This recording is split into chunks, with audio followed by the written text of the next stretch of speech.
Hello students, welcome to Magnet Brains. मैं Rupali Verma. Magnet Brains आपको free education 100% free education provide कराता है। यहाँ पर मिलने वाले जितने भी वीडियो हैं, किसी भी क्लास के हो, किसी भी सब्जेक्ट्स के हो, आपको 100% फ्री मिलते हैं। यहाँ पर किसी भी वीडियो को देखने के लिए आपको कोई भी पेमेंट नहीं करना। साथ ही कंटेंट भी बहुत ही अच्छी क्वालिटी का रहता है और हमेशा नया नया जो कुछ भी आता रहता है उसके लिए भी हम आपके लिए वीडियो लेकर आते रहते हैं, ताकि आपके एग्जाम या टेस्ट में किसी तरह की परेशानी नहीं हो। तो इसी तरीके से हम आपके लिए अब जो लेकर आ रहे थे वो है आपका CUET यानी कि कॉमन यूनिवर्सिटी एंट्रेंस टेस्ट, और मैं आपको करा रही हूँ हिंदी लैंग्वेज का पोर्शन। तो अभी तक मैं इसका टॉपिक आपको पूरा क्लियर कर चुकी हूँ, हर टॉपिक का इंडिविजुअली आपके MCQs करा चुकी हूँ, और अब मैं आपको करा रही हूँ मॉक टेस्ट पेपर। तो ये मॉक टेस्ट पेपर यानी कि आपकी प्रैक्टिस है। प्रैक्टिस क्यों? प्रैक्टिस बहुत ज़रूरी है, इससे आपकी स्पीड बनेगी, आपको चीज़ों को समझने की बहुत अच्छी एबिलिटी जिसे हम बोलते हैं, बहुत ही अच्छा तरीका आपको आ जाएगा कि आप एक बार में चीज़ों को पढ़कर समझ सकते हैं। तो बहुत ज़रूरी है कि चीज़ों को बहुत ध्यान से समझिए और हर क्वेश्चन पेपर को बहुत ही सीरियस होकर सॉल्व करिए। ये मत सोचिए कि अरे ये तो test paper, mock test paper है, क्या करना। इसको आप हमेशा अपने एग्जाम के ओरिजिनल पेपर की तरह ही सॉल्व करेंगे। तो चलिए आज का हम पेपर शुरू करते हैं। हमारा आज का मॉक टेस्ट पेपर नंबर 15 है। बहुत ध्यान से इसको हम करेंगे। तो जब हमारे पास पेपर आएगा तो उससे पहले हमारे सामने कुछ निर्देश भी दिए रहेंगे। उन निर्देशों को आप ध्यान से समझिए। क्या है कि सबसे पहले तो ये रहेगा कि हमारे पास 45 मिनट का समय है। बहुत ध्यान से 45 मिनट के समय में हमको 40 क्वेश्चन सॉल्व करने हैं। हमारे क्वेश्चन पेपर में 50 क्वेश्चंस आएंगे, जिनमें हमें 40 क्वेश्चन सॉल्व करने हैं, जिसमें हमारा एक गद्यांश भी रहेगा। तो बहुत ध्यान से और जल्दी जल्दी काम करना है। हर प्रश्न के लिए हमें 5 अंक मिलेंगे और गलत आंसर के लिए 1 नंबर काट दिया जाएगा, इसलिए आंसर टिक करते समय बहुत सावधानी बरतिएगा। शुरू करते हैं आज का पेपर। तो क्या दिया है निर्देश? प्रश्न संख्या 1 से 5 दिए गए गद्यांश को ध्यानपूर्वक पढ़िए और नीचे दिए गए प्रश्नों के उत्तर दीजिए। तो हमारे पास सबसे पहले एक गद्यांश प्रस्तुत किया जा रहा है और उससे संबंधित प्रश्न संख्या 1 से 5 तक है। तो बहुत सावधानी से इसको अब हम करेंगे। तो गद्यांश पढ़िए सबसे पहले। जिन्होंने भी बच्चों को पढ़ाने की कोशिश की है, चाहे वे माता पिता हों या शिक्षक, उनके खाते में सफलता के साथ साथ असफलता और निराशा भी दर्ज होती है। ऐसे में एक सवाल उठता है कि आखिर इतना मुश्किल क्यों है पढ़ाना। एक मुख्य समस्या तो यह है कि पढ़ाने वालों का विश्वास बच्चों की दक्षताओं और योग्यताओं पर काफी कम होता है। यह बात मैं यूं ही नहीं कह रही, बल्कि एक अभिभावक, एक शिक्षक और एक शिक्षक प्रतिरक्षक होने के आधार पर कह रही हूं।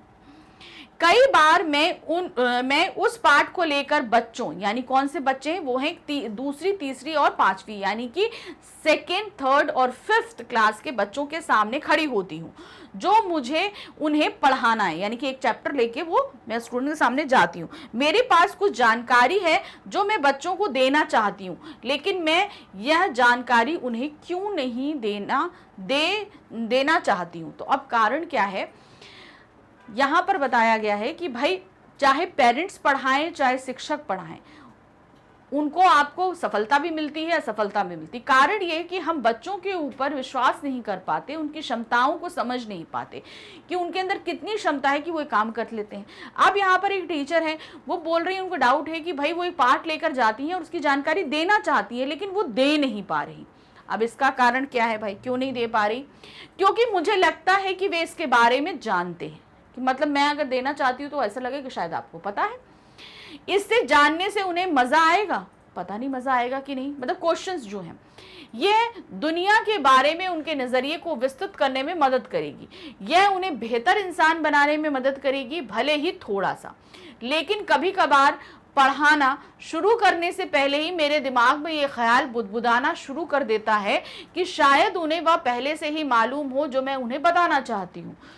तो उन्हें कुछ बताने की बजाय मैं उनके सामने सवाल रख देती हूँ। अब क्या होता है, मैं भी एक टीचर हूँ, तो जब भी मैं अपने बच्चों के स्कूल में बच्चों के सामने जाती हूँ तो क्या होता है कि मैं अब कोई चैप्टर अगर पढ़ा रही हूँ तो उससे रिलेटेड अगर मेरे पास कोई इन्फॉर्मेशन है तो मैं बच्चों को देना चाहती हूँ।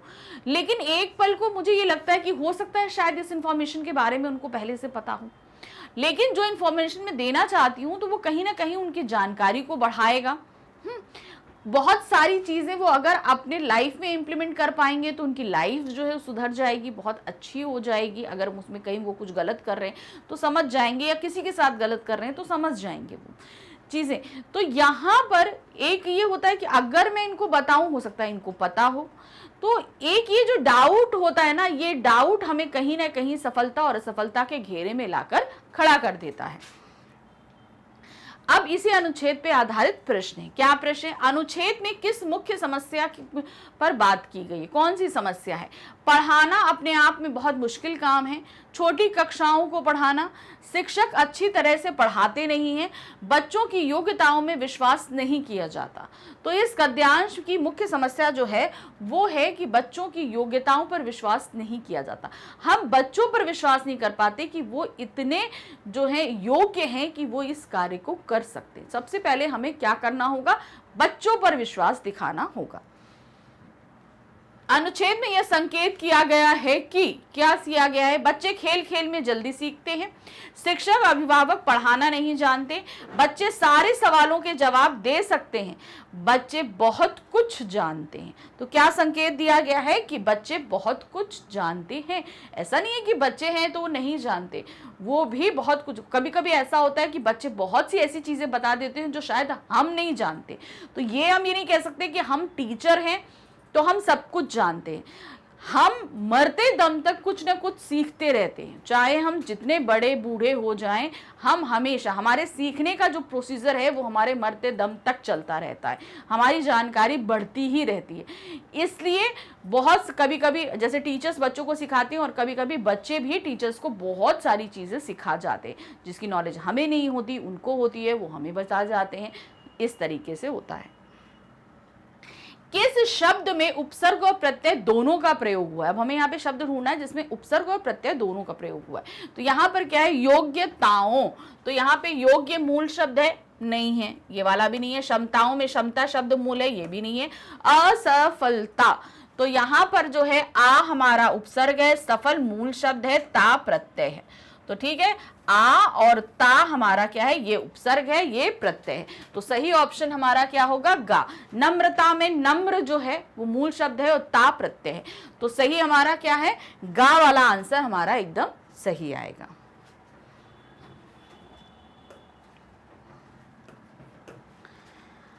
नेक्स्ट आते हैं, आखिर इतना मुश्किल क्यों है पढ़ाना? वाक्य को यदि हिंदी की सामान्य वाक्य रचना के अनुसार लिखा जाए तो वाक्य क्या होगा? आखिर इतना मुश्किल क्यों है पढ़ाना, इसे हमें सामान्य वाक्य में, सरल वाक्य में बदल देना है। क्या होगा? आखिर पढ़ाना इतना मुश्किल क्यों है? आखिर पढ़ाना मुश्किल क्यों है? इतना मुश्किल क्यों है पढ़ाना? आखिर पढ़ाना इतना मुश्किल क्यों है? आखिर। तो इसको सही क्या होगा? इसका आंसर होगा हमारा आखिर पढ़ाना इतना मुश्किल क्यों है।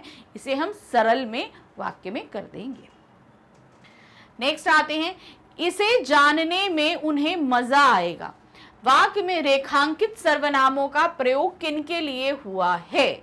अब ये गद्यांश हमने पढ़ा था, इसे जानने में उन्हें मजा आएगा। तो दो सर्वनाम हैं, दोनों के को रेखांकित किया गया है, इसे और उन्हें। तो यहाँ पे हमें बताना है इसे किसके लिए इस्तेमाल हुआ है और उन्हें किसके लिए इस्तेमाल हुआ है। तो यहाँ पर दिया है इसे पाठ के लिए और उन्हें बच्चों के लिए, इसे पाठ के लिए और उन्हें शिक्षकों के लिए, इसे जानकारी के लिए, उन्हें अभिभावक के लिए, इसे जानकारी के लिए और उन्हें बच्चों के लिए। तो सही क्या था? इसे जानने में उन्हें मजा आएगा। तो यहाँ पर क्या होगा? जानकारी। इसे किसके लिए इस्तेमाल किया गया? जानकारी के लिए। और उन्हें इस्तेमाल किया है बच्चों के लिए, कि बच्चों को वो जानकारी जान के मजा आएगा। अब हमारे गद्यांश आधारित प्रश्न समाप्त हो चुके हैं। अब हम आ चुके हैं हमारे व्याकरण आधारित प्रश्नों पे, जो हमारे दूसरे टॉपिक कवर किए जा रहे हैं सीयूईटी में। क्या है टॉपिक? निम्न में पुल्लिंग है, बताइए क्या है? गेहूं, सरसों, सारस या मूंग। तो यहाँ पर अब जैसे इस तरीके का पुल्लिंग और स्त्रीलिंग शब्दों में अगर आपको कंफ्यूजन होता है तो सिंपल एक काम करना, आप जो है इन शब्दों से कोई वाक्य बना लो, तो इसकी क्रिया के अनुसार आपको पता चल जाएगा कि ये लिंग कौन सा है। जैसे है गेहूं की बाली लहलहाती है, तो गेहूं खाली नहीं होगा, गेहूं, षष्ठी, तो गेहूं हमारा क्या हो गया, वो हमारा स्त्रीलिंग हो गया। सरसों, सरसों लहलहा रही है, तो ये भी स्त्रीलिंग है। सारस, सारस उड़ रहा है, ये हमारा पुल्लिंग है। मूंग की बाली उगी है, या मूंग जो है वो पककर तैयार है, तो यहाँ पर मूंग जो है वो स्त्रीलिंग है। तो सही हमारा क्या है, सारस जो है वो पुल्लिंग में आएगा। नेक्स्ट है समरूपी शब्द, ऋत और ऋतु का सही अर्थ स्पष्ट कीजिए। ऋत और ऋतु का हमें सही अर्थ बताना है। ऋत मतलब मौसम, ऋतु वर्षा और मौसम, सत्य मौसम, रात्रि मौसम, दिन मौसम। तो यहां पर जो सही है वो होता है ऋत का तात्पर्य सत्य और ऋतु का तात्पर्य मौसम। नेक्स्ट आते हैं निम्नलिखित वाक्यों में शुद्ध वाक्य है। अब हमारे सामने कई वाक्य दिए गए, इसमें शुद्ध वाक्य ढूंढना है। मेरे घर में केवल मात्र एक चारपाई है। फिर है मेरे घर में केवल एक चारपाई है। मेरे घर में मात्र केवल एक चारपाई है। मेरे घर में चारपाई केवल एक है। तो इसका जो सही वाक्य है वो है आपका सेकंड, मेरे घर में केवल एक चारपाई। जब एक है तो उसके लिए मात्र शब्द कहीं नहीं लगेगा, ठीक है। तो यहाँ पर हमें जब बहुत सारी चीजें होती, मान लीजिए हमारे यहाँ चार चारपाइयों में से मात्र एक सही है, तो यहाँ पर जब हम बहुत सारों के साथ एक को निकालते तब हम मात्र लगा सकते, लेकिन चूंकि हम बता रहे हैं कि एक ही चारपाई है तो हम उसको एक ही बताएंगे, उसके साथ हम मात्र शब्द का इस्तेमाल नहीं करेंगे। तो सही क्या, मेरे घर में केवल एक चारपाई है। सम्मुख का विलोम होगा, सम्मुख मतलब होता है सामने, तो क्या होगा, उन्मुख, विमुख, अधिमुख या प्रमुख। तो यहां पर सम्मुख मतलब सामने और इसका विलोम होगा विमुख, विमुख मतलब पीछे। जो पहले कभी ना हुआ हो, अब ये वाक्यांश है, जो पहले कभी ना हुआ हो, अद्भुत, अभूतपूर्व, अपूर्व, अनुपम। तो यहां पर जो पहले कभी नहीं हुआ वो शब्द होता है अभूतपूर्व, यानी कि जो पहले नहीं हुआ हो। उसने कहा कि मैं घर जाऊंगा। अब ये एक वाक्य है, हमें बताना है कि वो कौन सा वाक्य है, सरल, मिश्र, संयुक्त या प्रश्नवाचक। अब आप यहां पर देखेंगे कि क्या है, हमेशा ये एक मिश्र वाक्य है। मिश्र वाक्य की पहचान कैसे होगी, देखिए मिश्र वाक्य में हमेशा दो वाक्य रहेंगे। अब यहां पर दो वाक्य है, उसने कहा कि, उसने कहा, दूसरा वाक्य है कि मैं घर जाऊंगा। तो ये दो सेंटेंस आ रहे हैं, उसने कहा कि मैं घर जाऊंगा। तो यहां पर जब हम पहला सेंटेंस पढ़ते हैं तो क्या होता है, ये सेंटेंस हमें अधूरा लगता है, हमें लगता है कि इसके बाद कुछ सेंटेंस है जो कहा गया। ये ऐसा हम क्यों पता करते हैं, क्योंकि ये हमेशा एक दूसरे, मिश्र वाक्य का मतलब है कि पहला वाक्य हमेशा दूसरे वाक्य पे डिपेंड रहेगा, इसीलिए इसको व्याधिकरण वाक्य बोलते हैं और ये हमेशा व्याधिकरण अव्ययों के साथ जुड़ा होता है। अब की जो है वो हमारा अव्यय है और ये व्याधिकरण जो क्या कहते हैं अव्यय से जुड़ा हुआ है।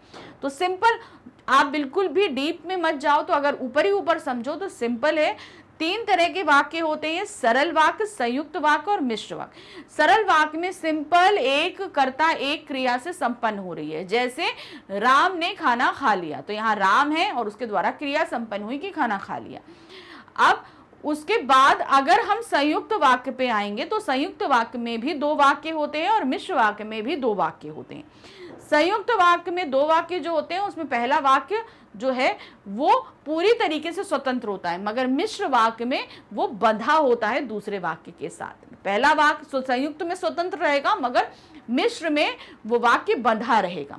कैसे, जैसे हमने बोला कि राम ने खाना खा लिया, ठीक है। अब हम अगर बोलेंगे राम ने खाना खा लिया और सो गया, तो राम ने खाना खा लिया पहला वाक्य जो है वो संपन्न है। अब इसी को हम तीसरे वाक्य में लेकर आए, जैसे ही राम ने खाना खाया वैसे ही वह सो गया, तो हमने क्या किया, जैसे लगाने से वो दूसरे वाक्य पे डिपेंड हो गया। तो ये तीन तरह के वाक्य होते हैं, लेकिन जो वाक्य हमारे सामने है ये क्या है, ये एक मिश्र वाक्य है, क्योंकि उसमें दिया है उसने कहा कि, तो उसने कहा अगर हम लेते हैं तो भी वो डिपेंडेंट है, उसने कहा कि कहा तो भी वो डिपेंडेंट है। तो यहां पर ये क्या है, ये एक मिश्र वाक्य है। नेक्स्ट आते हैं, चार वेदों को जानने वाले के लिए उपयुक्त शब्द होगा। जो चार वेदों को जानता है, चतुर्वेदी, चतुर्दर्शी, चतुर्मुखी या द्विवेदी। तो 4 वेदों का ज्ञाते के लिए सही क्या होगा? चतुर्वेदी। समरूपी शब्द अवधि और अवधि ई का सही अर्थ होगा। तो यहां पर जो दिया है समय अवध की भाषा, समय चाल अवध की भाषा, समय समय और विराम। तो यहां पर जो ये पहला अवधि दिया गया इसका मतलब होता है समय, दूसरा अवधि मतलब अवध की भाषा, एक प्रकार की भाषा होती है। तो यहां पर हमारा का वाला एकदम सही होगा।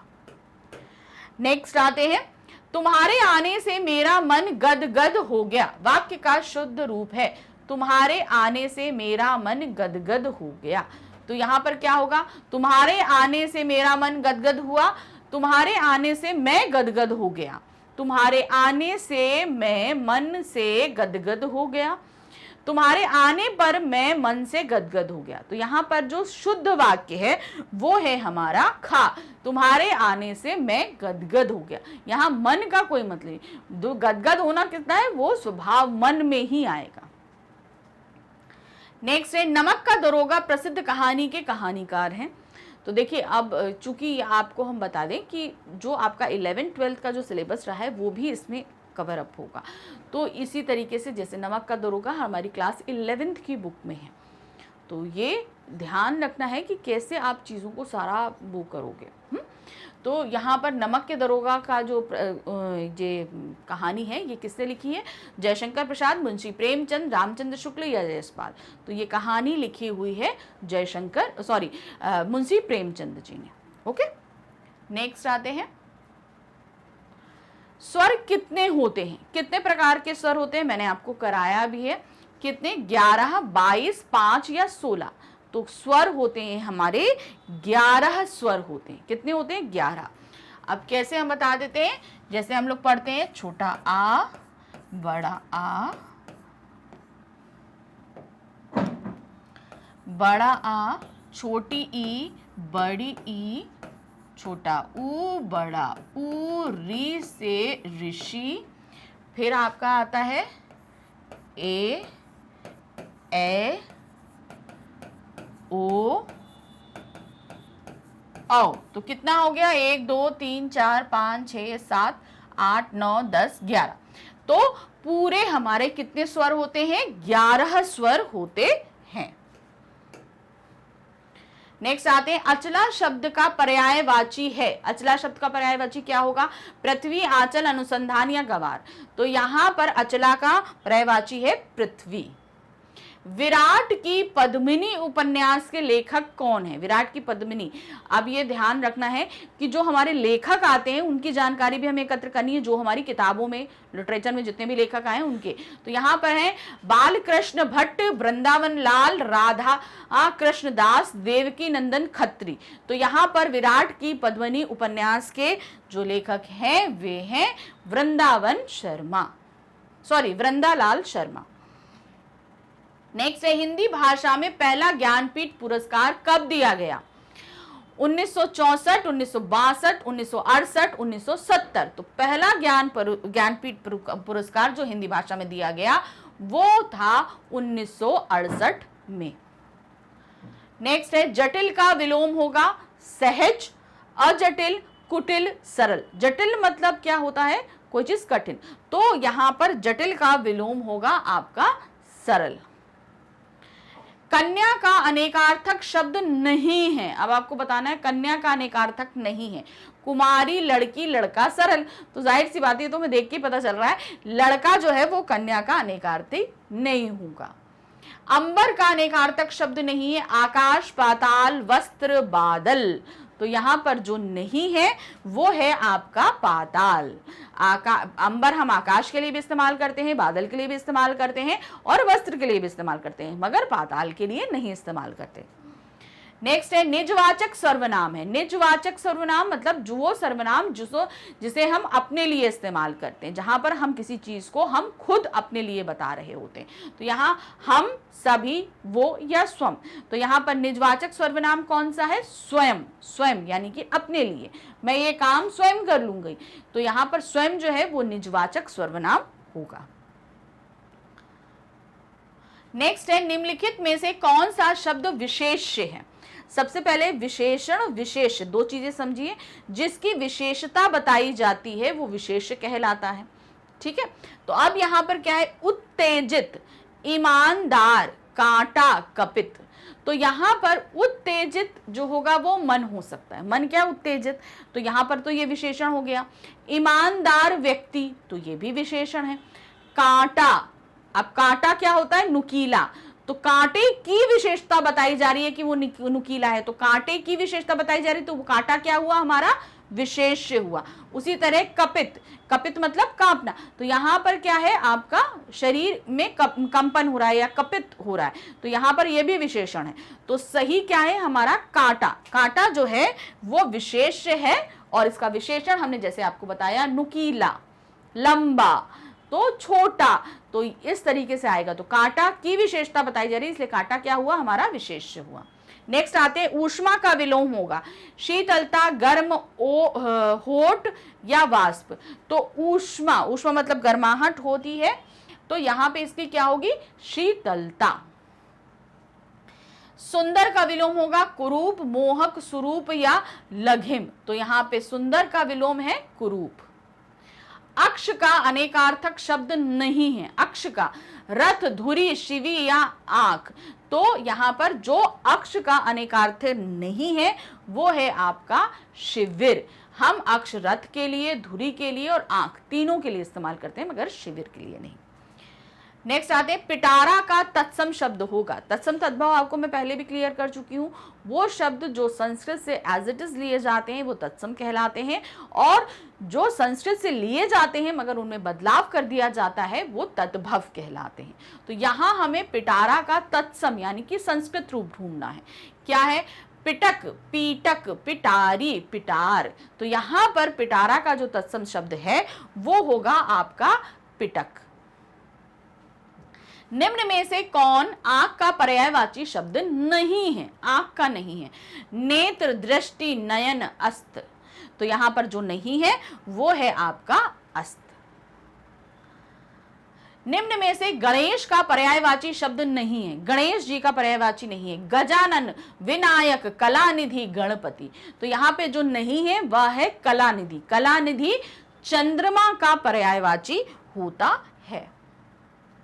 उत्तेजित शब्द में उपसर्ग है। अब यहां पर उत्तेजित, तो यहां पर जो उपसर्ग है वो क्या होगा, उ, उत, उते या उद। तो यहां पर जो है आपका उपसर्ग वो है उद। उद प्लस तेज और प्रत्यय लगा है इत, तो यहां पर इसमें उपसर्ग प्रत्यय दोनों ही, उत प्लस तेज और इत। लोकायत क्या है, लोकायत शब्द में प्रत्यय है। अब आपको प्रत्यय बताना है बाद में। तो यहां पर क्या आ रहा है, आप देख रहे हैं लोक प्लस आयत। यहां पर क्या होगा इसका, लोक आपका प्लस आयत, लोकायत। तो यहां पर आ रहा है ये घा हमारा, लोकायत। ये देखिए, ठीक। नेक्स्ट आते हैं, धावक में कौन सी संधि है, धावक शब्द में संधि कौन सी है, यण संधि, वृद्धि संधि, अयादि संधि या गुण संधि। तो सबसे पहले आप इसको अलग करो, ठीक है। धौ प्लस वक, क्या है, धौ प्लस वक। तो यहां पर जहां पर हम ए और ओ की संधि करते हैं वहां पर कौन सी संधि होती है, आपकी अयादि संधि। तो ये है धौ प्लस अक, धावक।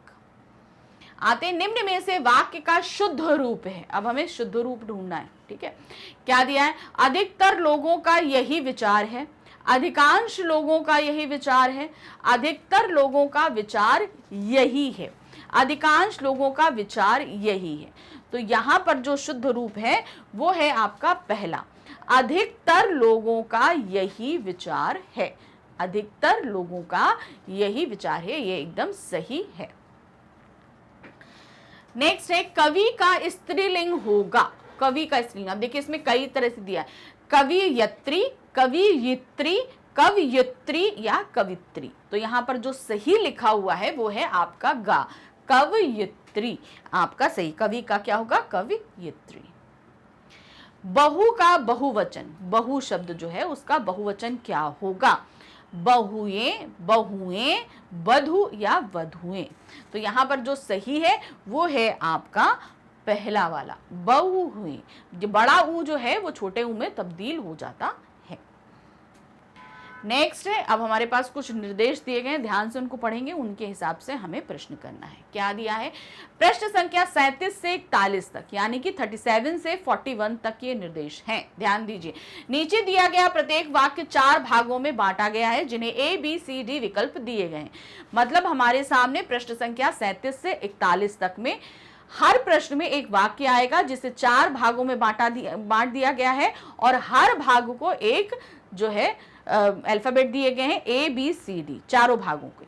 ठीक है, आपको यह देखना है कि वाक्य के किसी भाग में व्याकरण, भाषा, वर्तनी शब्दों में गलत प्रयोग या इसी तरह की कोई त्रुटि तो नहीं है।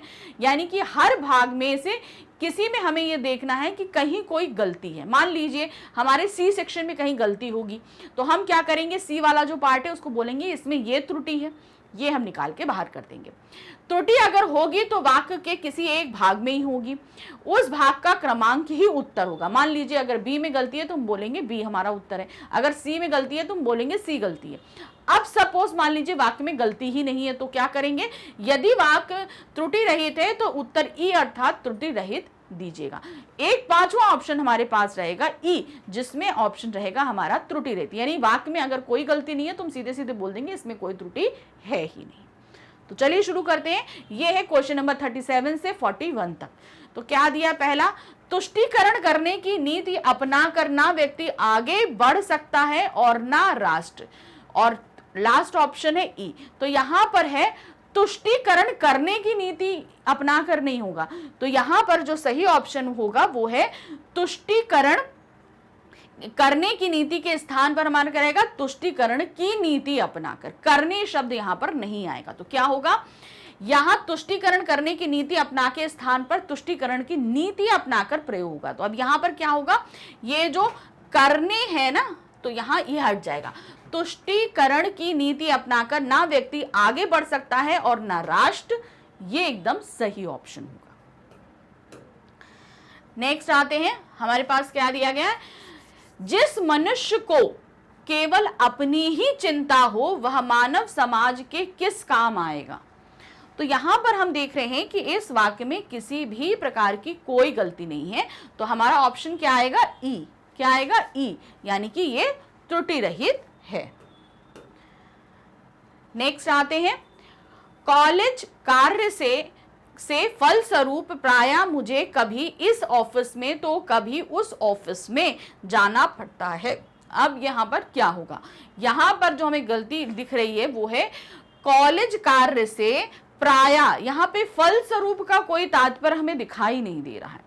तो यहाँ क्या होगा, कॉलेज कार्य से प्रायः मुझे इस ऑफिस और उस ऑफिस जाना पड़ता है। तो यहाँ फलस्वरूप प्रायः मुझे के स्थान पर प्रायः मुझे कभी इस, तो क्या होगा, यहां पर गलती हमारी सेक्शन बी में है। किस में है, बी वाले वाक्य में गलती है। यहां पर फलस्वरूप हट जाएगा, कॉलेज के कार्य से मुझे, तो ये प्रायः और फलस्वरूप हट जाएगा।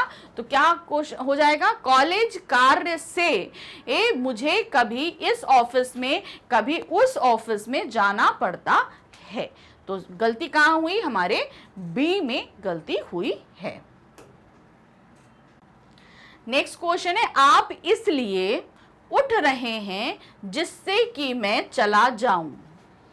तो यहां पर गलती क्या होगी, यहां पे जो गलती दिख रही है वो है हमारी जिससे कि मैं, तो यहां पर होगा आप इसलिए उठ रहे हैं कि मैं चला जाऊं। तो यहां पर जिससे नहीं आएगा, वह सेंटेंस क्या बनेगा, हमारे सी जो वाक्य है उसमें गलती है। आप इसलिए उठ रहे हैं कि मैं चला जाऊं, सिंपल यहां पर ये गलती होगी। नेक्स्ट है, उसने बहुत प्रयत्न से अपनी आंखों से बहने वाले आंसू को रोका। तो यहां पर जो गलती आ रही है वो है हमारी डी में। तो यहां पर क्या है, यहां आंसू को रोका के स्थान पे आंसुओं को रोका। अब आंसू, एक आंसू नहीं निकलता है, क्या होता है, हमारे बहुत सारे आंसू निकलते हैं, तो हम हमेशा आंसू को एक में नहीं लेते हैं, हमेशा बहुवचन रूप लेते हैं। तो यहां पर क्या होगा, उसने बहुत प्रयत्न से अपनी आंखों से बहने वाले आंसुओं को रोका। तो यहां पर हमारे वाक्य डी में गलती आ रही है। ये सिंपल हो गया। तो अब यहां हमारे 41 तक हमारे जो मिस्टेक, त्रुटियां, व्याकरण वाली जो गलतियां थी वो हमने पकड़कर सामने रख दी। अब आते हैं नेक्स्ट, हमारे पास क्या है, फिर से निर्देश है, बहुत ध्यान से पढ़िएगा। नीचे दिए गए परिच्छेद में कुछ रिक्त स्थान छोड़ दिए गए हैं तथा उन्हें संख्या से दर्शाया गया है। ये संख्याएं परिच्छेद के नीचे मुद्रित और प्रत्येक के सामने A, B, C, D, E विकल्प दिए गए। इन पांचों में से कोई एक इस रिक्त स्थान को पूरे परिच्छेद के संदर्भ में उपयुक्त ढंग से पूरा कर देता है। आपको वह विकल्प ज्ञात करना है और उसका क्रमांक ही उत्तर के रूप में दर्शाना है। दिए गए विकल्पों में से सबसे उपयुक्त का चयन करना है। अब ये क्या है मैं आपको बताती हूँ। परिच्छेद मतलब हमारे पास एक पैराग्राफ दिया गया है, पैराग्राफ में जगह जगह हमारे सामने रिक्त स्थान छोड़े गए। रिक्त स्थान मतलब ब्लैंक छोड़ दिया गया है, लिखा गया और एक शब्द के लिए ब्लैंक छोड़ दिए गए, और उस ब्लैंक में हमारे पास में कुछ नंबर दिए। वो नंबर हमारे क्या होंगे, क्वेश्चन नंबर होंगे। जैसे हमारा यहाँ पे 42 से शुरू है, तो पहला ब्लैंक में हमारा क्या रहेगा, 42। तो 42 क्वेश्चन में जो ऑप्शन रहेगा वही, उसमें से हमें सही ऑप्शन ढूंढ के उस ब्लैंक में फिल करना है। तो इस तरीके से पूरे हमारे पास 42 से लेकर 46 तक हमारे पास ये ऑप्शन रहेंगे। तो चलिए फटाफट करते हैं और समझ भी लेते हैं क्या है। तो देखिए, अब ये हमारे सामने पूरा एक परिच्छेद है। परिच्छेद का मतलब एक पैराग्राफ दिया गया है। अब इसको पढ़ते हैं और करते हैं। क्या दिया है, एक बार ऐसा हुआ कि गुजरात में बड़ा, अभी जहां 42 लिखा है इसका मतलब क्या है, यहाँ पे डैश है, यानी कि यहाँ पे फिलिंग द ब्लैंक्स है। तो क्या है, गुजरात में बड़ा डैश अकाल पड़ा। तो अब डैश की जगह हम क्या करेंगे, तो अब यहां पर इस डैश में हमें क्या फिल करना है, इस डैश में हमें फिल करना है क्वेश्चन नंबर 42 से। अब 42 से क्या है, अब क्या है, बहुत बड़ा, निश्चित, अनिश्चित, भारी, हल्का, तेज। तो क्या होगा, बहुत भारी अकाल पड़ा, बहुत भारी अकाल पड़ा। तो यहाँ पे क्या है, एक बार ऐसा हुआ कि गुजरात में बड़ा भारी अकाल पड़ा। उन दिनों गुजरात में भारवी प्रसिद्ध कवि रहते थे। उन्होंने सोचा इस अकाल में चलकर राजा भोज की ही डैश ली जाए। अब यहाँ पर 43 लिखा है, तो हमारे पास आएगा क्वेश्चन नंबर 43। 43 क्वेश्चन में क्या दिया है, डैश क्या ली जाए भाई, शरण तरण खबर दवाई या सुनवाई। तो क्या ली जाए, राजा भोज की शरण ली जाए। तो यहां पर क्या आएगा, शरण।